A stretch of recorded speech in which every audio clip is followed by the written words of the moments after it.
Hello, everybody, and welcome to the Psych Legal Pop Podcast. This is a podcast where we talk about popular culture through the lens of an attorney and a therapist. I'm Brooke Brigham, and I'm the attorney. And I'm Tess Brigham. I'm the therapist. And today we are going to be talking about a new documentary that's out on Netflix. It is called Cold Case: The Tylenol Murders. And anyone of a certain age is going to remember this. It was a very, very big news story, and because it was very frightening. So before we get into the documentary, I'm just going to read a short synopsis of the basics of this case. So the Chicago Tylenol murders were a series of poisoning deaths resulting from drug tampering in the Chicago metropolitan area in 1982. The victims consumed Tylenol-branded acetaminophen capsules that had been laced with potassium cyanide. At least 7 people died in the original poisonings, and there were several more deaths in subsequent copycat crimes. No suspect has been charged or convicted of the poisonings as of 2025. But New York City resident James W. Lewis was convicted of extortion for sending a letter to Tylenol's manufacturer, Johnson & Johnson, that took responsibility for the deaths and demanded $1 million to stop them. The incidents led to reforms in the packaging of over-the-counter drugs and to federal anti-tampering laws. So just briefly about the deaths and the early public safety concerns. On September 28, 1982, 12-year-old Mary Kellerman was hospitalized after consuming a capsule of extra-strength Tylenol. She died the next day. On September 29th, 6 other individuals consumed contaminated Tylenol, including Adam Janis, Stanley Janis, and Teresa Janis, who each took Tylenol from a single bottle. All 6, the Janices, Mary McFarland, Paula Prince, and Mary Rainier, would ultimately die from consuming the pills. Asked to investigate the Janices' deaths, Nurse Helen Jensen, Arlington Heights' only public health official, visited the Janis household and discovered a Tylenol bottle with an accompanying receipt indicating it had been purchased the same day. Noticing that there were 6 pills missing, she turned the bottle over to investigator Nick Pichos and reported her suspicion that it was related to the Janices' deaths. Pichos called Edmund Donahue, deputy chief medical examiner for Cook County, who suspected that cyanide may be the culprit. Asked Pichos to smell the bottle. When Pichos smelled an almond-like scent, Donahue asked the county's chief toxicologist, Michael Schaefer, to test the capsules, and Schaefer's team determined that 4 of the 44 remaining capsules from the Janice's bottle contained nearly 3 times the fatal amount of cyanide. Authorities held a press conference advising the public not to take Tylenol for the time being. By chance, the bottle of Tylenol that Kellerman used was inventoried by paramedics. Investigators noticed that the Janis bottle and the Kellerman bottle came from the same lot, and Johnson & Johnson issued a recall for all Tylenol from that lot. But when tainted bottles from other lots were discovered, the recall expanded to cover those lots and any bottle of extra-strength capsules from any lot purchased in the Chicago area, making it one of the largest pharmaceutical recalls ever. So that's how this started. And then after word got out, it caused, quite a bit of panic, not just, I mean, I think Johnson & Johnson was scrambling. I think they ended up doing, they ended up expanding the recall to, like I said, to anything, any extra strength. And it was only every single one of these pills that was consumed, it was extra strength capsules. And they're the capsules where it's like 2 pieces put together. It's like red and white. And so those are capable of being pulled apart, and there's medicine inside of it. And so the theory came to, one of the theories that came to be, because they saw that these had been manufactured in different locations, which made it seem like it wasn't an internal problem at the Johnson and Johnson factory. Mhm. Um, it kind of seemed like someone was randomly going around and taking these bottles of or these cap bottles of capsules and putting cyanide in, putting them back and putting them on the shelves. And Yeah. this is before those tamper-proof tops, which this is what precipitated that Yeah. law. But it's But do kind of you hard. I'm trying to remember. I remember you used to go and you buy a bottle of whatever, and yeah, plastic cap would pop right off, and all that was in there was like a piece of cotton, Yeah. you know? Yeah. It was like that's the only thing protecting the medicine is some Yeah. cotton. But yeah, they didn't have like the the seal over the top and then the plastic seal over the cap and Mhm. all of that. And that's how we got here. Yeah. That's how this all started. So, do you remember, because this, as you mentioned earlier, this is very much a very Gen X Mhm. documentary because for us, we were kids, and so we were sort of I remember this, and I remember feeling like it was just so prevalent, and then watching this documentary, I'm like, "Oh, it was only in Chicago?" Mhm. Right? I mean, we grew up in Northern California, so why was I concerned? Why was I so worried about this thing that was in Chicago? But that's really what happened, was that it became this news story. And then do you remember that this happened, these deaths happened in September. I feel like it was that Halloween is Mm. when, remember, there was something changed where our parents had to start looking at all our candy and making sure that nothing was open. Well, that And was kind of, happening. That was happening long was before that that. happening before? Yeah. Because there Oh was yeah. all of that stuff. Because I remember there was a time where people stopped giving away candy. They were giving out money. Like, people just, because the candy thing panicked parents and kids. Well, But I I guess mean, that's a different story. I guess because there was some sort of room where was poison found in candy? no.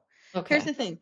So I was 13 when this happened, so I remember a bit more. The candy thing had been a urban myth for years, okay? Hmm. Yeah, it was like I don't think our parents ever checked our candy, but Well, our mom would, and then she would take it. well, that was just a ruse Well, to yeah, get the no, that's what I candy. meant. She would just be like, "This one, like, it was something she wanted." I feel like, "Oh, this one's open." Yeah. Um, yeah, I remember hearing at some point, this is total anecdotal, whatever.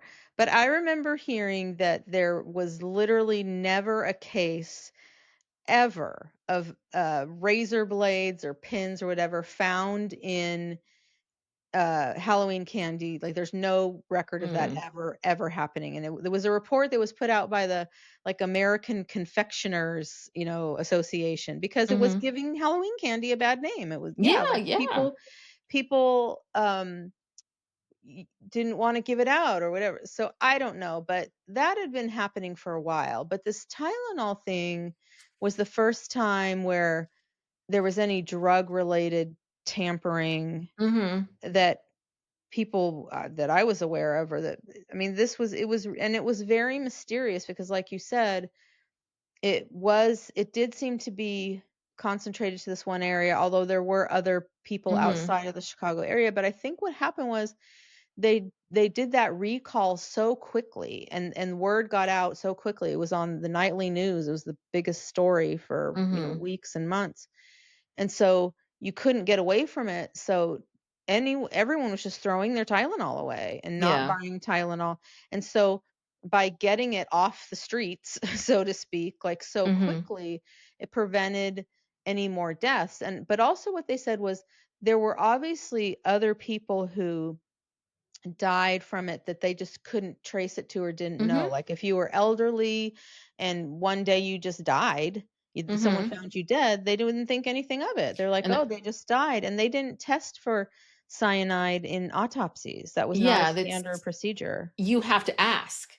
Like, Yeah. unless they think it, then they have to ask. So yeah, if someone, and again, this was in the 80s where, to live to 70 was a long time. Yeah. So it really, I mean, literally, like 60 and above, they're, oh, old age, and they're Right. not going to test for that. And yeah, what was it? She gave another example of like someone who's, you take the pill and you're driving and you have a seizure and it's a car accident. Like no Right. one's then going to test you for suicide. Then I mean suicide, cyanide. It's going to become, Yeah, they just think it's an accident, so yeah. they're not attributing it to the cyanide. But yeah, you pointed out that, and even though it was a long time ago, before the internet and before news became instantaneous, the news did spread pretty quickly, and they had Hmm. police going through the neighborhoods in Chicago with bullhorns and Hmm. speakers and telling people, because this is the only way to do a mass communication to a specific group of people,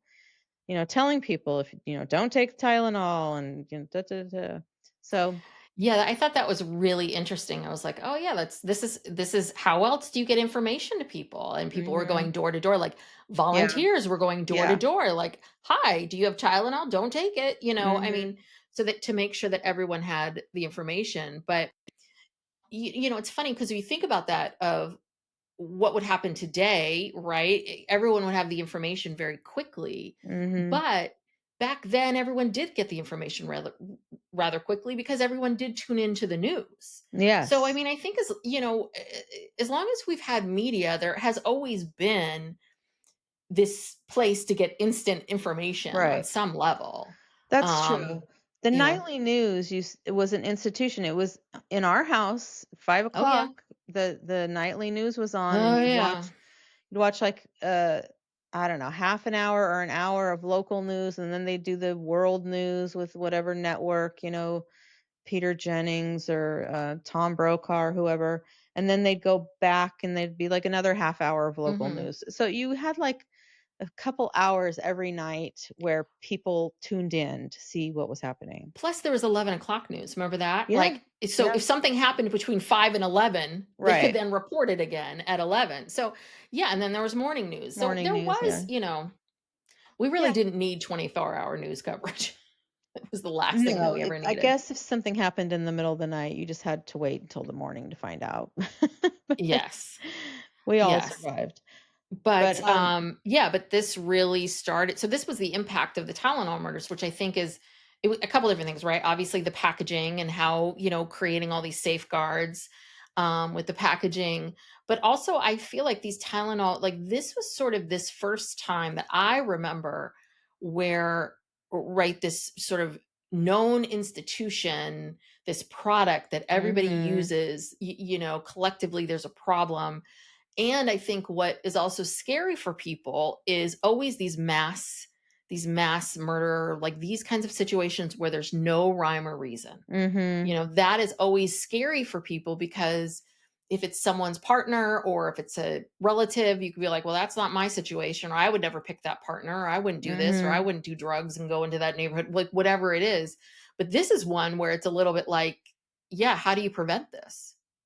Yeah. You know? Well, you prevent it by just ridding the world of Tylenol, and that's kinda what happened, like, Hmm. Johnson's, yeah, 'cause so Johnson& and Johnson was a household name. Hmm. They made everything. They made baby oil, they made Tylenol. Tylenol, they talked about, this was before, like, ibuprofen was even, like, a big thing. I mean, it Yeah, was Tylenol used. was 25% of their profits, like Yeah. a I think fourth it was of more than everything. that. I think it was 30, I thought it was like Oh, 37%. I have 25%. Well, anyway, That's a Johnson& big and chunk. Johnson was a highly, highly respected company, corporate conglomerate. They made so many products, and that was everything. Their reputation was everything. That, Mhm. so here, so they moved very quickly, to take all the Tylenol off the shelves. They even were stopping people at the border coming into the United States, asking them, "Do you have any Tylenol?" And if they Mhm. did, they had to, throw it away. Um, they're trying to rid the the world of it, and they did it very swiftly, and they acted like they were doing this investigation. They Mhm. said they were doing this internal investigation because, they were asked, "Is there any way cyanide could have gotten into the pills in the manufacturing?" Mhm. "Oh, no, no, no. We don't have any cyanide in this Mhm. building at all where these pills are manufactured." And everyone just kinda went, "Okay." Well, Yeah. fast forward too, we find out that was a lie, Yeah, they did that have cyanide. they did have cyanide. They used it to somehow clean, in the process of cleaning the equipment, or I what thought it was was like it? a way to test the lead in Oh, the yes, oh, yeah, caps or something. It okay. was part of quality control. And so this didn't come out until the second round of deaths in 1986, right? Or much later, that because at first they were like, no, there's no cyanide, because and they were able to say no, there's no cyanide, and everyone believed it Mhm, because it was made at different manufacturers. If everything came from one plant in one area, that would be one thing. But this was like the pill bottles, yes, they all converged into the Chicago area, but some were made in one manufacturing plant and another one was made in this plant over here. Um, so they were able to just dismiss it. But I was under the that it was the second round of murders that came out, we can get into that, that when that happened, that's when they went back and were like, "Is there cyanide?" And they admitted, "Yeah, there's cyanide, but it's locked up. It's mhm, very little, and it's locked up, and it's just for this use." And then it was discovered, no, wasn't locked up. Anyone could mhm. go in there and use it, and anyone could do it. So now we're back to, and I was hoping the documentary would get into this of disgruntled employee. I mean, right? If you think about it, if it happened at Johnson and Johnson, is it there's a problem in your manufacturing process? Mhm. Is there someone who is deliberately doing this? Um, that's what makes me wonder. It's like, did J&J kind of do this all internally? Right? Like think, I mean, because they it would be better for them to just say, "Oh no, it's not us," and then maybe they find out it's some disgruntled employee, they fire that person, and then like, "Oh yeah, we're good, and we're going to recall everything." It Mhm. just they were taken off the hook very quickly. Yeah, yeah, and they were allowed to basically destroy all the evidence. Hmm. They recalled the pills, took the pills off the shelves, and destroyed them. Yeah. So there was no way to do like random testing, Hmm. and also, even though I don't know, I mean, the cyanide thing, even in in the ones in 82, why wouldn't it be plausible that there could be cyanide involved in that one? If it Because they said it was just in testing for lead in the caps? This is what I remember. So that was the whole thing because at first they said no, there's no cyanide here at all. We do Mhm. not have cyanide in our plants. And then here, let me move my notes down to the in 1986, there was another Tylenol scare that happened in New York State around Yonkers. Mhm. And again, J&J, their attitude was like, there's another maniac on the loose, Mhm. tampering with our stuff. And so two more show up on the shelves, and everyone's like, how does someone get through three safety mechanisms? Mhm. Right? Because before in 82, it was really plausible that someone could go to a store, gently open it up, put the cyanide, and put it back in, and no one would be the wiser. By 1986, everyone's like, well, how do you get through all this tampering? How do you do it? So what they were saying in the documentary is then people started looking at the 1982 incidents differently. Mhm. Yeah. Suddenly now it's the same exact problem, but everything that was you did to safeguard it. So now we're back to, isn't it It's has an to be the internal. manufacturing Yes. plant. It's not a packaging issue. Yeah. This is a manufacturing issue. Because you're right, because yeah, they couldn't have gotten through. And even in 1982, I find it hard to believe that someone, and this was their theory, yeah, it was a madman running around Mhm. going into CVS, opening bottles and putting cyanide in the capsules and putting them back together and putting it in there.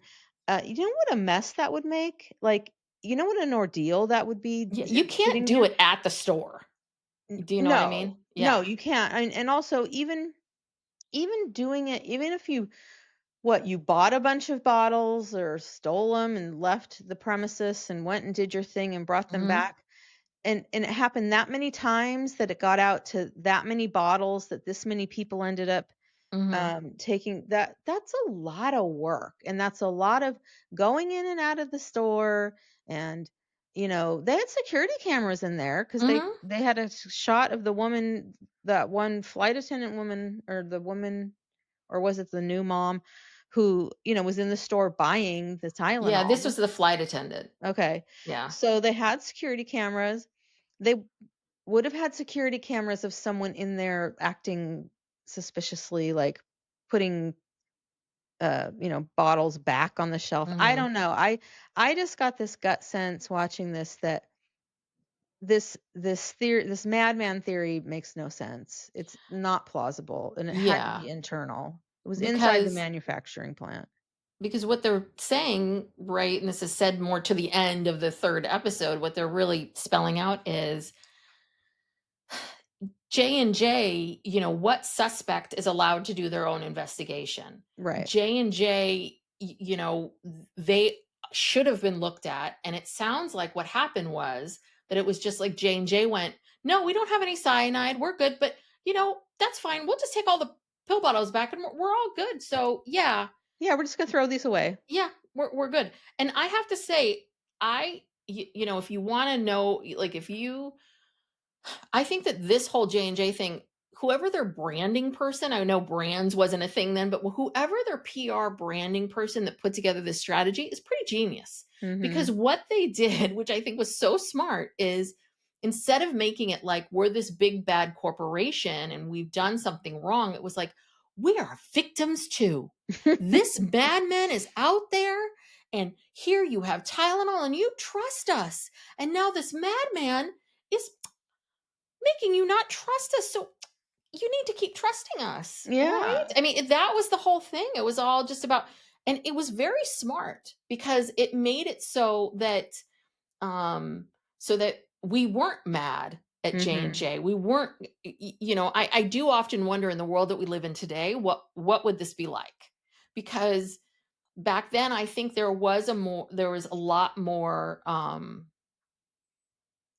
there wasn't a lot of corporations weren't required to be transparent at Mhm. all. I think the people want a lot more or expect a lot more transparency in the world today, but back then, all they needed to do was say, "Oh, we are victims too." Yeah, no, corporations weren't looked at the way they are today. They were trusted more. Mhm. And this particular corporation was very trusted. Yeah. Very, very trusted. And they just capitalized on that. And you're right. It was like, "Oh my gosh, this is making us look bad." And Yeah, and we are victims just like mhm. you. We're not at fault. Mhm. And it sounds like, because apparently Reagan, who was the president at the time, wanted the FBI to get involved, and so there is this question of like, well, what did the FBI do? Obviously they're not going to Mhm. reveal anything to us, but like, so did anyone investigate this? Did anyone bother? It really does feel a little bit like it's like a good old boys club of all these like old Mhm. white guys who are just like, oh, okay. Yeah, you're going to check it out. Great. Okay, perfect. And then let's just move right along. Let's Well, find someone else. the local police did want to, they did investigate.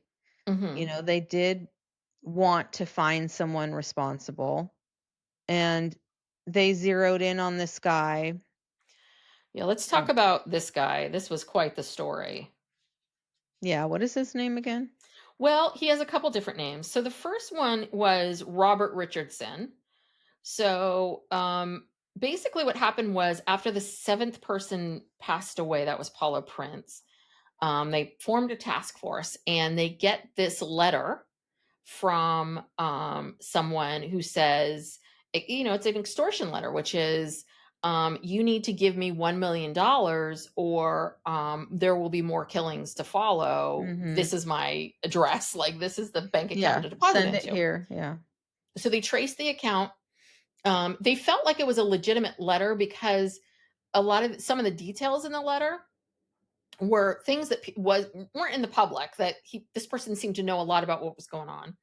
And they traced the account back to a guy by the name of Fred McKay, who was the owner of this place called Lakeside Travel in Chicago. And he comes from this very wealthy family, so people are like, "Well, it can't be Fred. Fred wouldn't do this." And they say, "Well, do you have any enemies?" And he says, "Well, actually, yeah, there's this guy, Robert Richardson. I used to employ his wife, Nancy. And I guess apparently her last check, she was fired or she was let go or she left. The last check bounced. And I guess Robert Richardson was pissed." And so they did some comparisons. They found that the handwriting looked like handwriting that they had of Richardson, but the Richardson had already left town. Um, and this guy, they had a picture of Paula Prince at one of these stores at CVS or one of these stores, and they found it that in the Security security camera. camera, Mhm. they could see a man staring at her, and they start to suspect, like, is this guy, is he the one doing this? And because does he want to watch them pay for the purchases? Is this part Mhm. of his kink or something, or what, part of his lunacy? And he looked a lot like him, but again, these are, grainy security photos. Mhm. So they figure out it's actually another local police person in Missouri who sees the picture of Robert Richardson and goes, "No, that's not Robert Richardson. That's this guy, James Lewis." Calls the FBI, and then they start working on, and then we start learning about this guy, James Lewis, who apparently was someone that people described as having no compassion, no emotion, very cold blooded. He had 17 aliases. Lewis he had a tough life. His mother abandoned all the kids in a motel, and then he was adopted by parents. He was an only child, had emotional difficulties, but he got married. He went to the University of Missouri, got married, and he and his wife had one child who had Down syndrome, and she had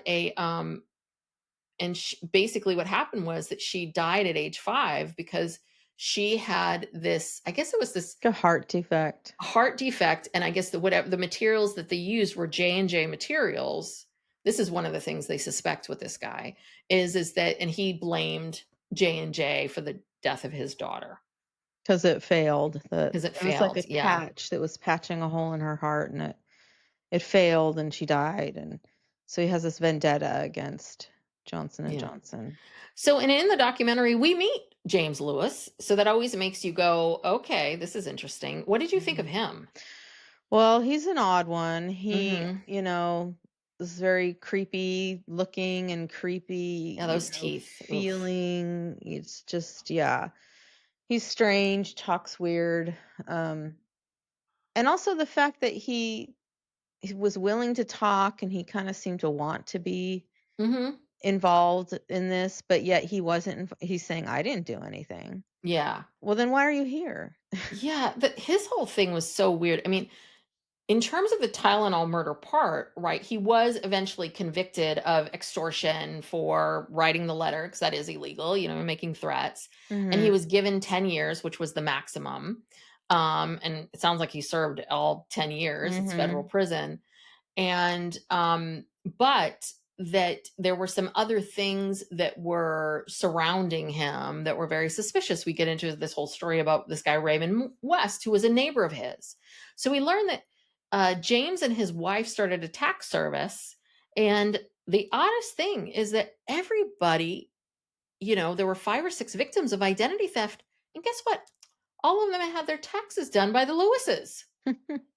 Oh, so, I mean, that right there will tell you something. Like, this guy was not, we never even heard from him. He didn't claim innocence or guilt when it came to this. But obviously he had a lot of the ways they were describing as being cold and no compassion, no empathy. It's like, yeah, stealing from your clients, that would be Hmm.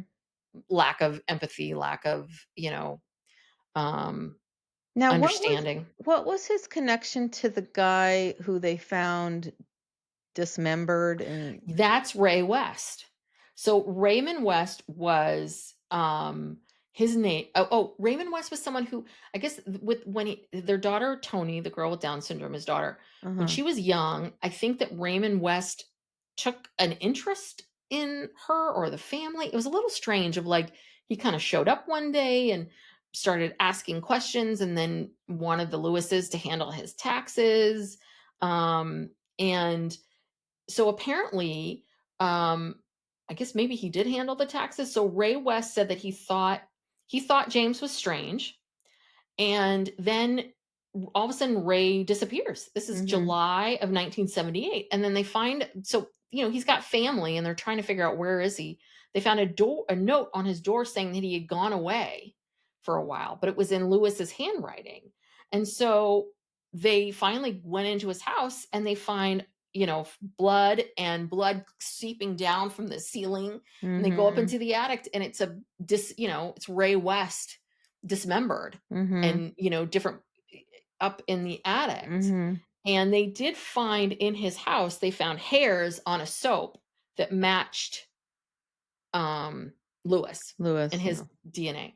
The other thing was that they discovered that apparently Lewis cashed a $5,000 check that Ray apparently wrote to him, which is not true, and they determined that was a forgery.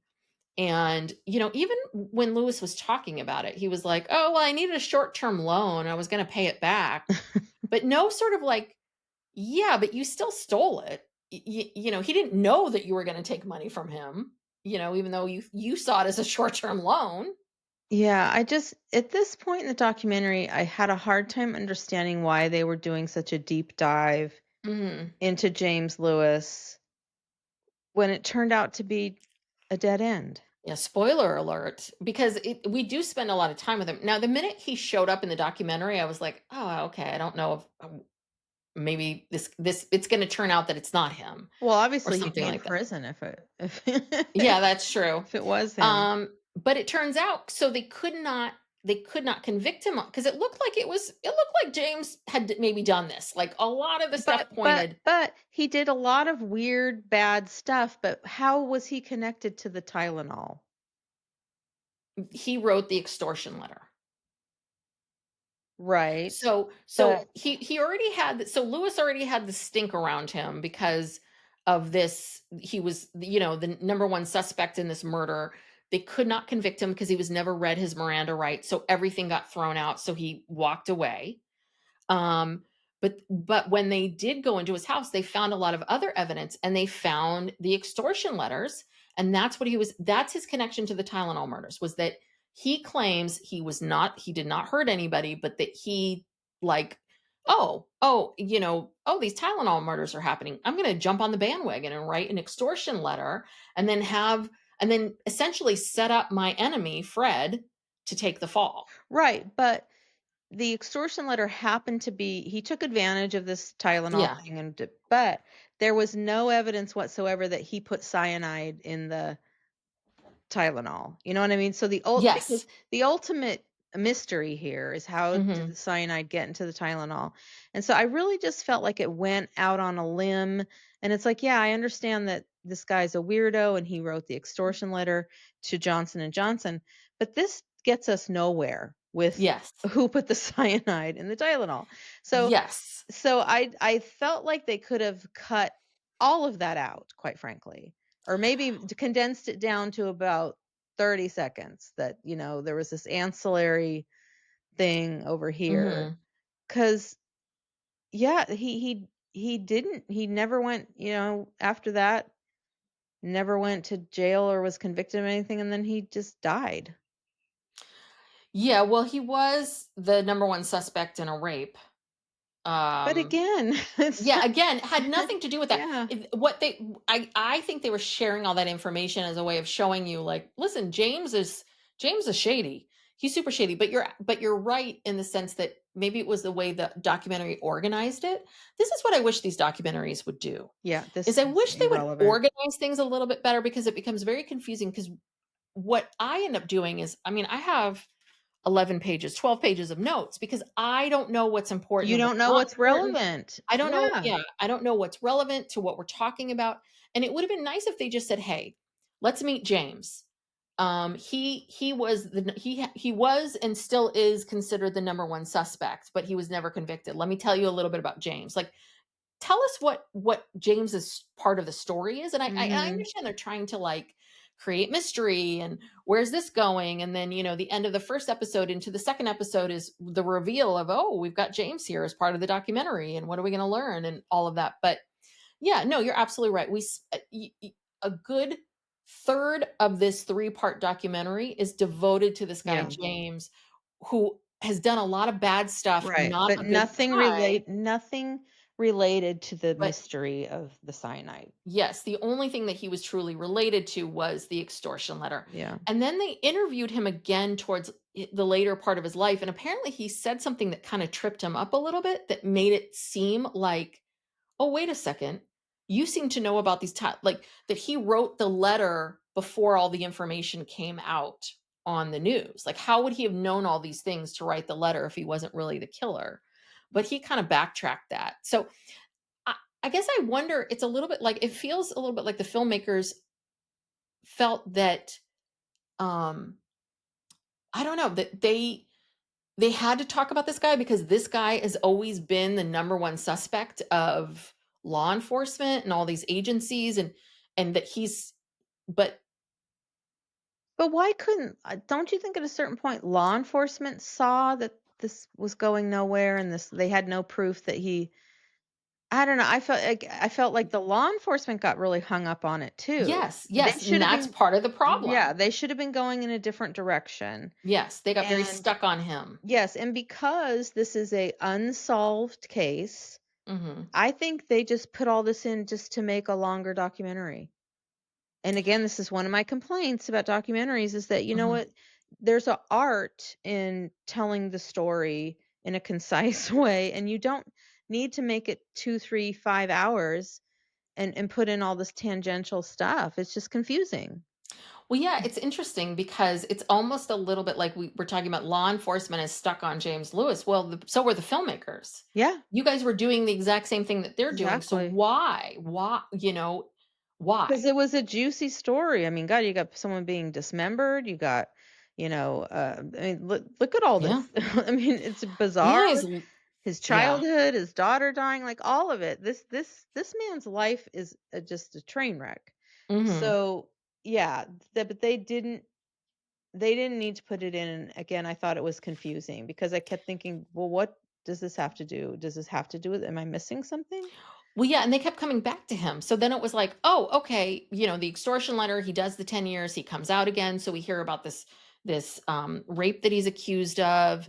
And Hmm. then I'm like, okay, so we're gonna get somewhere. No, No. not the woman didn't testify, not convicted. And then we hear from a jailhouse informant that claimed that Lewis told him that he really did it. And again, you cannot take any of that for Hmm. anything. So it feels a little bit like, yeah, you're playing the same game with us. But law Yeah. enforcement, like, you gotta let go of Lewis. There was someone else that they mentioned, that also was a bit of a suspect at some point. Let's see. Um, boo, boo, boo, boo. Yeah, this is after the so this is in 1986. Um, I guess in the second wave, who was the second person that there was someone else, Arnold. Why can't I find my notes? Um, Well, so this 1986 one was this because they talked about there were copycat um, incidents where mhm. people were put tampering with other medicines and putting things in eye drops. And so was this 1986 thing, was this a copycat Well, or that's what they thought, and that's what, like, that again, J&J comes in and goes, "Oh my god, another madman's on the loose," right? They're gonna mhm take their position of someone's trying to destroy us. mhm And but now it shows up, like I was saying before, now it shows up in the New York area, and you've got, how is someone getting through three different, mhm manufacturing device, these packaging, how are they able to do that? And so the last episode they really talk about, so one of the victims' daughters, when she became a mother, spent some time, like, trying to understand what happened, mhm trying to understand what happened to her mom. And then she went into this whole thing about how we hear this story about the day before in Chicago, the day before the murders happened, a police officer found a bunch of capsules, Mm, mhm. Tylenol capsules, and that was with cyanide, like out on the ground of a parking lot of a Howard Johnson's, and this is, again, this was a little bit like, okay, and so the daughter believes, like, it sounds like her theory is that she believes that for her mom had just had a baby, that she thought those pills came from the hospital, that there was that her mom had a bottle of pills that were actually just the regular strength, but she had Mhm. gotten extra strength from the hospital and Mhm. then had dumped them into that bottle and mixed them together. Okay, and um and here's my point. Okay, a couple points on this. yeah. Okay, first of all, about whether the Tylenol came from the hospital or the bottle, who cares? You know what I mean? No, I'm with you She again. yeah, but that's the thing, they're presenting these things as if they have some significance. Mhm. Who cares where it came from? She got it, and it was a sealed, and those were like little sealed where they give you the smaller packets that I don't know. Yeah, those, but the what do they call them? Buster pack, Yeah. blister buster, So right? that would Yeah. have been sealed, the one from the hospital. Mhm. It couldn't have been tampered with. Um, and then the cop, was the guy a cop who found the stuff on the ground? Yes. Yeah. So the cop who finds, to me, that's just too easy. That's someone planting that there to, like, get off on it, to get a rent, to Mhm. watch him find it and what. Mm. Somebody planted that. They showed the pictures of it. The capsules are all, like, crushed up. It was almost like someone was, because look, it'd be pretty hard to take capsules apart and neatly then put them back together. The Mhm. stuff spills everywhere, You and need a then you're workstation. exactly, you need to, like, a one of those factory assembly line things. Yes. Yes. So, someone was trying to do this, wanted someone to find it, and I don't, and what I don't know, because the cop, he just touched it, and the reaction that Mhm. he had from just touching it, made his arm just turn all red and whatever. So, I just think that was some sick person who put that there so they could watch and see what Mhm. happened.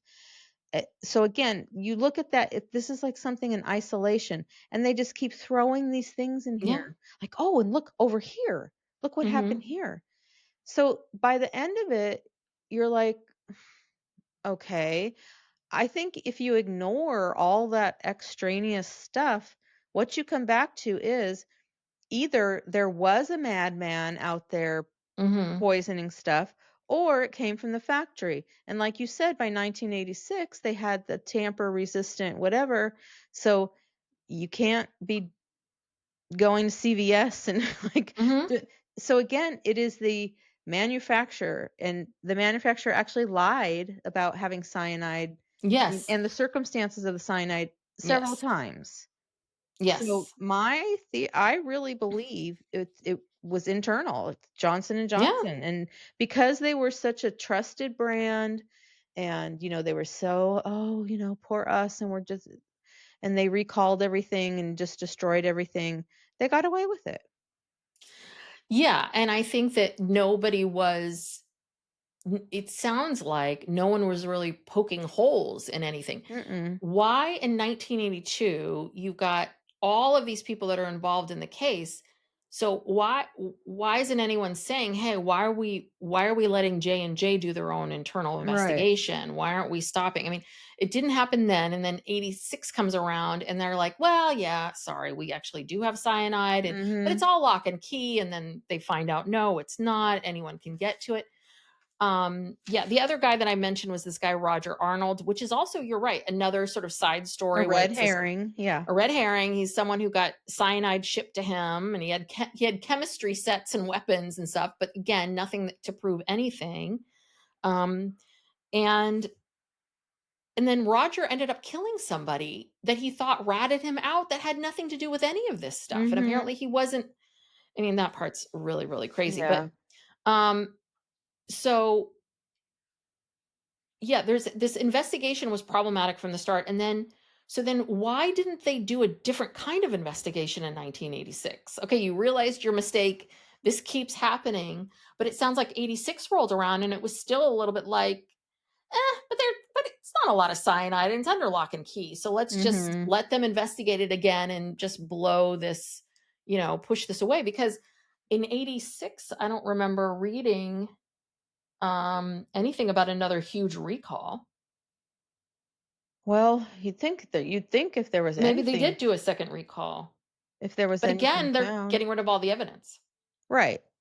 And then clearly after that '86 thing, they said, "Look, we gotta find a different way to clean this lead," or whatever they're doing. I still don't understand what they're doing with cyanide, but Yeah. they realized, "Okay, we gotta find a better way to do this, and we need to maybe take this off-site to another location Mhm. so that it's not near any of the actual pills."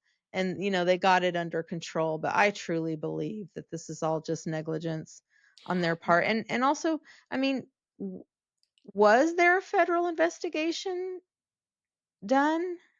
They sh I don't know. they didn't even talk about that. No, no, and they can't. I mean, obviously the FBI is not gonna release anything. I mean, the pharmaceutical industry is heavily, heavily regulated, okay? If Was it heavily regulated back then? Well, probably not as heavily as today, but Oh, it always has been. Think about drugs, you're manufacturing drugs that yeah. can be lethal. So, there if there was any possibility that a manufacturer was negligent, grossly negligent in doing this, this would have been such a huge investigation and a big Yeah. ordeal. And it's like, did we hear anything about that? No. No, I again, and they don't even talk about this. Like, why don't you talk about the political stuff? Because we see the scene where, you know, Burke, who is the CEO, he gets the Medal of Honor, Medal of Freedom Oh, from from Reagan. Reagan, yeah. And that's the thing is that what the daughter who's been has been researching all of this, she comes out and says, what was the mystery to be solved was the fact that it was J&J all along, that it Mhm. was J&J. But my question is this, and I wish they had talked about this, which is, what do they think happened? Do they think, because they have to have theories about how they thought the cyanide got into the pills. So, like, do you think it's a disgruntled worker who got pissed and mad and decided to do that? Someone who's crazy and, a true madman and was like, oh, hey, let me put cyanide in these pills. Or was it truly like just, oops, the cyanide got too close to things? Or Mhm. because it sounds like it's very powerful. Like the guy Yeah, just touches it with his hands and his hands right. started to That this swell is up. what they So, use in the death to put people to death. mhm. When someone's being killed by the government, death penalty, this is what they use. Yeah. It will kill you very, very, very, very quickly and a very So painful death. so yeah, so how you have this dangerous thing. Mhm. So how do you, I mean, cuz I don't think they're so negligent that they would have the cyanide out in the same place that, No, oops, not the cyanide, it's this. I'm going to no. grab this instead. So how? It How did does, that but happen? I think it doesn't take much. Okay, you remember a few years ago there was a series of listeria outbreaks from these peanut butter manufacturing. Um, it came about in the process of manufacturing peanut butter, Mhm. and like the peanut, the peanut, it was like dust, peanut dust or something would get Mm. into the cracks and crevices of these machines because they go through these machines. And Mhm. if you don't clean the machines very, very thoroughly, then listeria can grow, and then that gets into the final product of the peanut butter. And it's been Mm. other products too. People die from this. Yeah, I People mean, I know, or right, with the like lettuce, there was yeah, romaine or lettuce, nuts, E. like, if coli, you have yeah. nut remnants in things and then someone has a nut allergy and it gets a so things happen in manufacturing that start out as very little careless things. Obviously, no one's Mhm. pouring cyanide on the, Yeah. conveyor belt, but I just think it doesn't take much. It doesn't take it's a little yeah, something gets a little too close, even if a couple droplets fall Mhm. this stuff is so powerful, and maybe it gets into, like, one lot or, some pills in one lot. Mhm. But that's all it takes, to kill, well, how many people? Yeah. Like 8 people or 12 people, whatever it was. It's interesting because it's almost like the J&J must have been thrilled when Lewis sent that extortion letter, because imagine if he had Mhm. never sent the letter. Takes the heat We off of them. we would have not known who he was. All of these other Mhm. things that he had done has nothing to do with that, but it actually helped them tremendously because Mhm. now you have someone claiming it, and okay, great. Now you too are a victim versus, Mhm. I mean, I think, yeah, I do wonder what would have happened if that letter hadn't happened. You would still be you'd still be looking at J&J, and maybe because it came out very quickly too, Mhm. right? Like if James Lewis had sat on, this idea of doing this letter for a month or something like that, maybe it would be different. But it was almost like it's like the minute they started looking at J&J, there was this letter, and it's like, "Oh, it's not Yeah, J&J, it's perfect. okay, great. All right, great. James Lewis, he fits the mold." Yeah, Because 'cause I he's think that's so what they were really trying to creepy. show us, that Yeah. he fits the mold of someone that you could believe would do this. Obviously he has, I believe, done some other things. Mhm. So, and really, has really gotten away with a lot. Yeah. He's only done 10 years. Yeah, I mean, I think So, the police, yeah, if they're asked to choose who they wanna go after, and it's a choice of, American born and bred Johnson& and Johnson and James, well, who do you think they're gonna pick, mhm. you know? Yeah, and they did, I guess, from the statements that he made about when he wrote the letter, they were able to go search his house again, and again, Mhm. they didn't find anything, and they've Mm-mm. never had DNA that tracked back to um to him, and they found that he was living in New York when the Chicago Mhm. murders happened. So how would you even Right. do that? But Yeah. yeah, I mean, I don't know.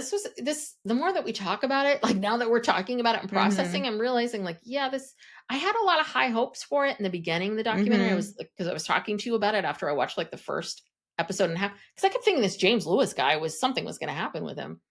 But yeah, I had high hopes for it. I thought they were gonna talk more about and they talk around it.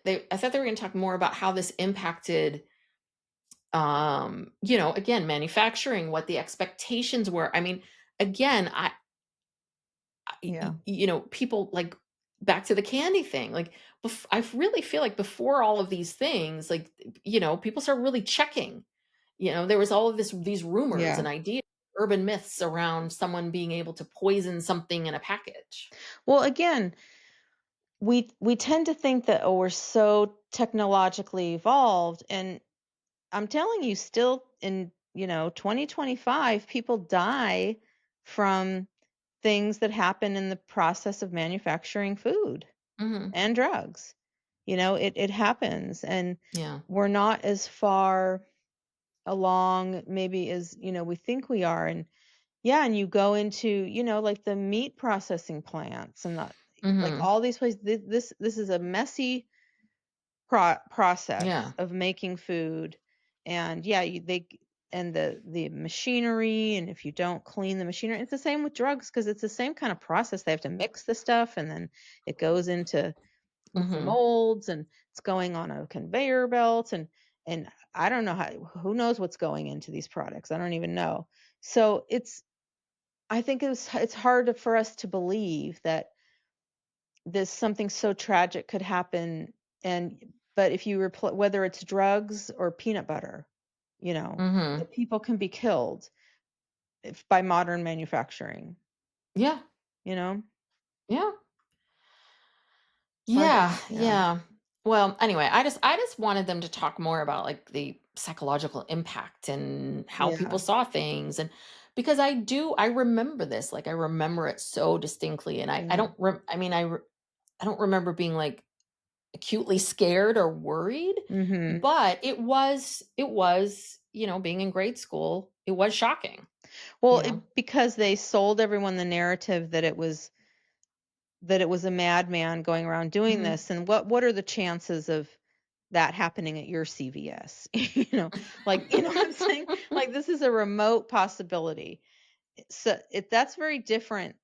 It's kind of like the kidnapping stuff. Yeah. You you're afraid of it, but you know that the chances of it happening are small.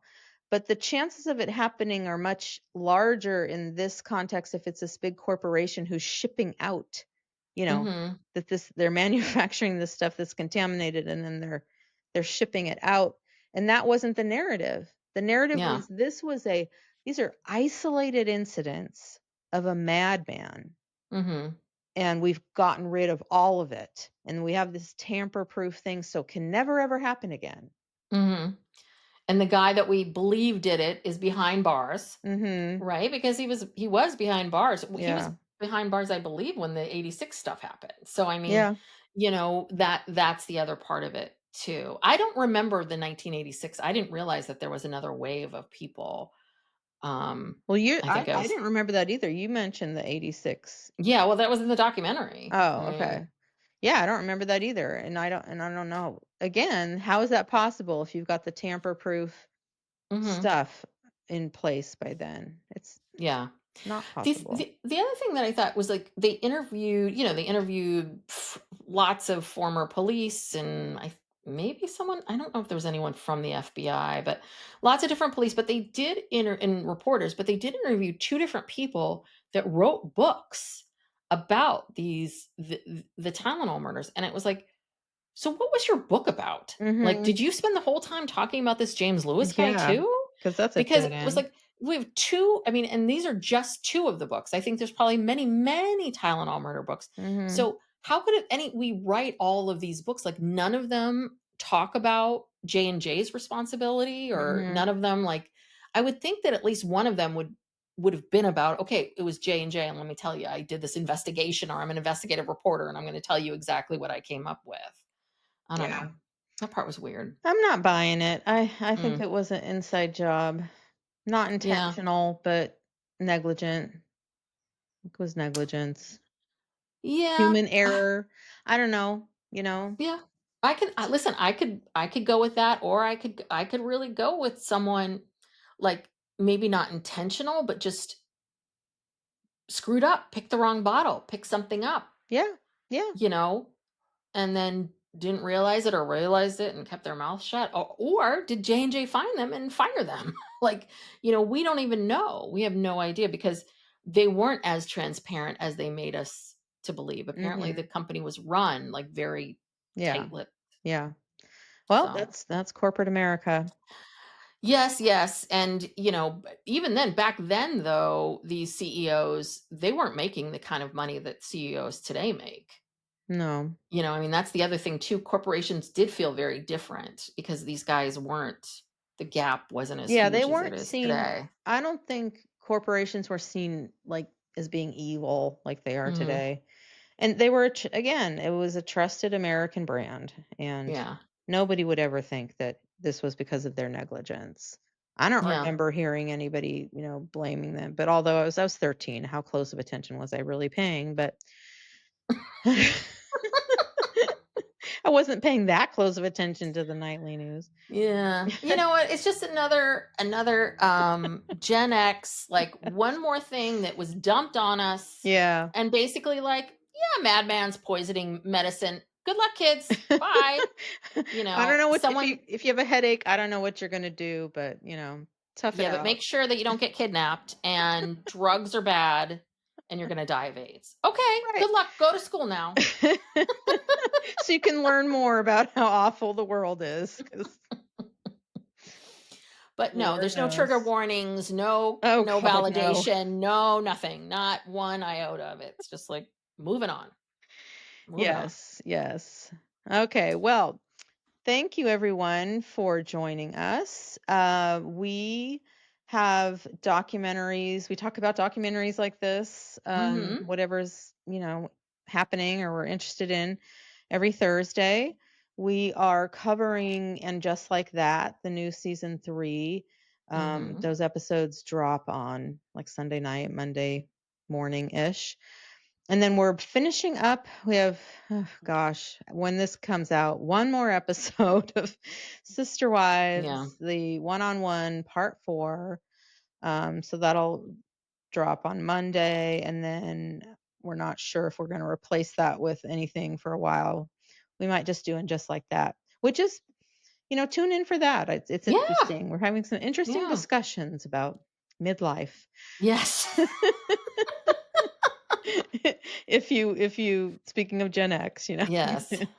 So if you like us and you'd like to support the podcast, we would appreciate it if you would subscribe to the podcast and tell people about it, spread the word. You can give us a 5-star rating or review on Apple Podcasts or Spotify or wherever you get your podcasts.